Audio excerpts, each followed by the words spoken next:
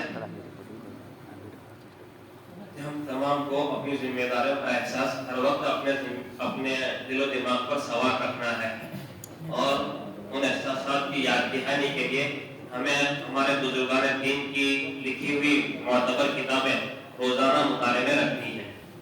معتبر کتابیں روزانہ مطالعے میں رکھنی ہے جن کی پوری زندگیاں امت کی فکروں میں گزری ہیں, علم کے ساتھ گزری ہیں, فکروں کے ساتھ گزری ہیں. ان کی کتابیں بھی بڑی تاثیر رکھتی ہیں. تو ان کتابوں کو مطالعے میں رکھنے سے ہمارے لیے روحانی غذا اور اپنے حوصلے کو مضبوط رکھنا بڑا آسان ہوتا ہے. اسی طرح سے ہمارا شمار ہم خود اپنے مقام کو سمجھے, جیسا کہ اللہ تعالیٰ نے ہمیں سمجھانے کی کوشش کی ہے کہ قُلْ هَلْ يَسْتَوِي الَّذِينَ يَعْلَمُونَ وَالَّذِينَ لَا يَعْلَمُونَ, کہ کیا علم والے اور علم نہ رکھنے والے دونوں برابر ہو سکتے ہیں؟ ہرگز نہیں ہو سکتے, ہرگز نہیں ہو سکتے. بڑے سوالیہ انداز میں, بڑے مضبوط اور تاکیدی انداز میں ہم تمام کو سمجھ میں آ جائے, اس لیے اللہ تعالیٰ نے یہ انداز اختیار کیا ہے.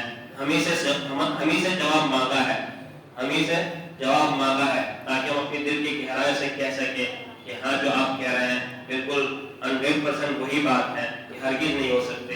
تو یہ اس بات کو ہمارے دل کے اندر جمانے کے لیے کہا گیا ہے. تو ہمیں بھی اپنے مقام کو باقی رکھتے ہوئے اور اس میں روزانہ ترقی ہو اس کی فکر کرنے کی ہمیں کوشش کرنی چاہیے. جتنی زیادہ دینی دعوتی فکروں کے ساتھ اپنے آپ کو مشغول کریں گے اتنے ہی زیادہ اللہ تعالیٰ کی طرف سے ہماری علمی مضبوطی بھی ہوگی, ہماری دینی اعتبار سے فکر بھی بڑھے گی, ہمارا مقتدین کے ساتھ اور اپنے محلے والوں کے ساتھ اور اپنے شہر والوں کے ساتھ بڑا مضبوط رشتہ بندھے گا. ہم مختصر ٹارگٹ بنائیں گے تو ان ٹارگٹ کو پورا کرنے میں بہت لمبا وقت لگ جاتا. اگر ہم اپنی فکروں کو عالمی فکریں بنائیں گے, شہر لیول پر فکریں بنائیں گے, تو بہت ساری چھوٹی ضرورتیں ہماری آسانی سے اللہ تعالیٰ پوری فرماتا ہے. دینی اور فکری ضرورتیں, مدارس کی ضرورتیں, مساجد کی ضرورتیں جو پوری ہوتی ہے وہ علماء کے واسطے سے پوری ہوتی ہے. علماء ہی کی ذمہ داری ہے جو اپنے تمام مقتدین کو جمعہ کے بیانات کے اندر سہارا لیتے ہوئے ہر موقع کے مختلف فضائل سناتے رہے, مختلف طرح کے نقصانات سناتے رہے, جس سے مجمع دھیرے دھیرے تیار ہوتا ہے. ہم ماحول سے متاثر ہرگز نہ ہو کہ یہاں غربت ہے, یہاں یہ ہے, وہاں یہ ہے. متاثر ہونے میں خود ہم کمزور ہو جاتے ہیں اور متاثر نہ ہونے میں ہم دوسروں کو بھی حوصلہ مند اور طاقتور بنانے والے بنتے ہیں. جہاں دینی مضبوطی آتی ہے وہاں مالی مضبوطی بھی آتی ہے اور اللہ کی رحمتیں اور خاص نصرتیں بھی اترتی ہے. تو وہ ائمہ کرام اگر اس ذمہ داری کو منبر و محراب سے مضبوط چلائے تو انشاءاللہ ضرور کامیابیاں نصیب ہوتی ہیں. مدارس بھی بڑے مضبوط ہو جاتے ہیں, مساجد بھی بڑی بھرپور ہو جاتی ہیں.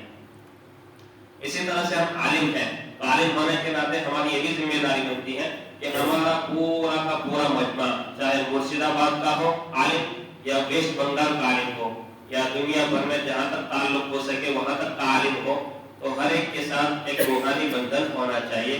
اور اگر نہیں ہے تو اس بندھن کو بنانے کی فکر اور کوشش ہونی چاہیے کہ ہم ایک ہی نسبت کے مالک ہیں, مولانا غیاث الدین صاحب, بات تو سمجھ میں آ رہی ہوگی ساتھیوں کو,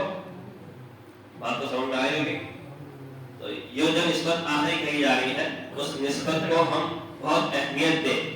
ہم اپنی انفرادی مسئلوں کی وجہ سے, انفرادی الجھنوں کی وجہ سے اس نسبت کو خلل نہ واقع ہونے دیں. یہ نسبت ہماری ایسی نسبت ہے کہ اس نسبت پر ہم دنیا بھر کے اندر بہت آسانی سے کامیابیاں پا سکتے ہیں.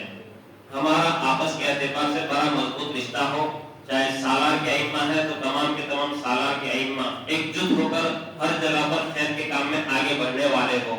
اسی طرح پورے مرشد آباد ضلع کے علماء ہیں تو تمام کے تمام ایک جٹ ہو کر ہر خیر کے کام میں آگے بڑھنے والے ہو اور ہر ایک اپنے بھائی کے لیے دل میں بڑی وسعت رکھنے والا ہو کہ میرا علم میری جگہ ہے لیکن میرے علم سے دوسرے کو فائدہ بھی پہنچنا اور دوسرے کے پاس جو علم ہے اس سے مجھے چھوٹا بن کر فائدہ یہ پوزیشن دونوں طرف سے رہے تو ہر دن ہمارا آنے والا بڑا ترقی کا ضامن بنے. وفوق كل ذي علم علیم. ہمارے اندر علم کی وجہ سے ذرا بھی تکبر یا گھمنڈ ہرگز نہ آنا چاہیے، یا ہم اپنے علم کی بنا پر اپنے آپ کو کچھ سمجھ رہے ہیں تو وراثت نبی کی جو امانت داری ہے اس میں ہم اچھے خاصے کمزور رہیں گے. اگر ہمارے اندر علم کی وجہ سے کوئی بات پیدا ہو رہی ہے تو ہماری کمزوری کی اور ہماری نیچے آنے کے لیے وہ بات بڑی اہم بن جاتی ہے. اگر ہم آگے ہی بڑھنا چاہتے ہیں تو ہم اپنے دل کو صاف رکھتے ہوئے، ہر ایک کے لیے اپنا دل کھولتے ہوئے، ہر ایک کے لیے اپنے دل کو وسیع کرتے ہوئے ہم اپنے تمام ائمہ کرام کا اور علماء کرام کا احترام دل میں باقی رکھیں اور ہر ایک سے فائدہ اٹھانے کی کوشش کرتے رہیں. ہم میں سے ہر ایک کے پاس اپنا کانٹیکٹ نمبر ہو، موبائل نمبر ہو، روبرو ملاقاتیں ہفتے میں، مہینے میں، 2 مہینے میں، ہر مرشد آباد کے ضلع کے علماء کی ملاقاتیں ہو. وہ ملاقاتیں، وہ مشورے دینی ترقی کے لیے، علمی ترقی کے لیے، عمومی معاشرے کی اصلاح کے لیے ہو. اگر علماء کا طبقہ فکر مند ہوگا تو معاشرے بھر میں اور پورے ضلع بھر کے اندر بہت جلدی علماء کی بات چل جاتی ہے اور لوگ لینے والے بنتے ہیں. دھیرے دھیرے علماء کا ایک وقار اور ایک مقام بن جاتا ہے ضلع لیول پر، اسٹیٹ لیول پر، جیسا کہ ہمارے یہاں اسی انداز کی فکریں ہوتی ہے کہ ہر 15 دن میں شہر لیول کے علماء تمام جڑتے ہیں اور شہر میں کیا کیا خرابیاں ہیں اور کیا کیا اچھائیاں ہیں ان دونوں کو سوچتے ہوئے حوصلہ افزائی بھی کرتے ہیں اور جہاں رہبری کی ضرورت ہے وہاں رہبری بھی کرتے ہیں. تو یہ ہم سب علماء کرام کی ذمہ داری ہے. مختلف نوعیت سے ایسے موقع کا ہم انتظار کریں اور ان موقعوں پر ہم اپنے آپ کو آگے بڑھائیں. اللہ تعالیٰ ہمیں عمل کرنے کی توفیق نصیب فرمائے.